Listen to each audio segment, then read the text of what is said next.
Hello, secondary staff. I want to introduce something new that Google has just recently rolled out in the beta version. So as the Google admin, from time to time, I can sign up for beta versions of different programs and add-ons and elements of Google Classroom. So this is a new one called Originality Report, which is essentially very similar to Turnitin.com. So you may have seen something similar to this, or this might have popped up recently in the Google system when you're logging in. So this is just I guess just an informational pop-up about this feature that we've added. So when you go into your classroom now, you will see that there is this option for Originality Report, and it is by default unchecked. If you were to check this, then you have the option to allow the students to run 3 Originality reports. Now this would be the student's view, so you can see that they have the option to run, and when they do decide to run after they've submitted some work, or finished some work, then this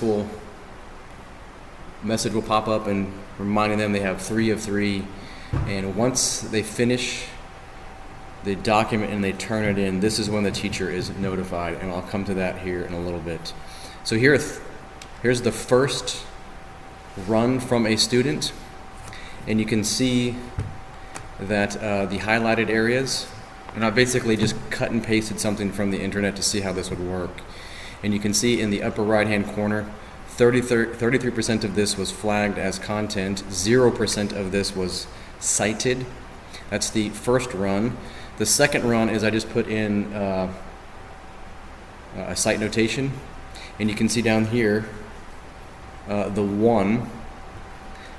The Originality Report, or the system, will look for these citation notations where it's cited, and this one now has, so there it is right there, and we now have 25% flag. 8% of this has been cited. I'll run a third one, and you can see here I've added a second one, and the amount flagged decreases, and it increases in the cited location. Now once a student submits the work, it's just normal view for them. They can unsubmit it. I'm not sure if they've only submitted 1 report, if they unsubmit, can they finish the other 2? This needs to be run through the system. Now here's a bit of the teacher view. So we have the workflow, which is the standard platform for within Google Classroom, and these all need to be Google Docs. This would not work with a Word doc, so just keep that in mind.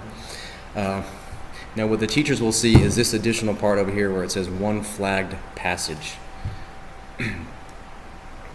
And I'll just kind of zoom in on it right here. So there's 1 flagged passage. So this is the notation for the teacher that this work has been run through the Originality Report.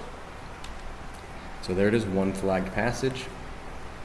And then if the teacher clicks on 1 flagged passage, this is what will pop up. Now in the upper right hand corner, you have the option to click this symbol here, and then this symbol will change and give you the data. I'll go back. You can see it just says 1 flagged passage. If we were to click this button in the upper right hand corner, there it is there. We actually get some details about this particular document. And if you want to show cited or quoted passages, you click on this button below the other one I just showed you. So if it is checked, you can now see a bit more detail about the work that is cited. So just a quick summary of all of this.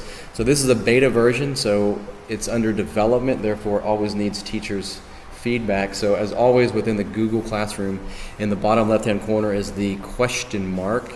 You can click on this and send feedback. You can screen capture certain stuff and send that on to Google for development.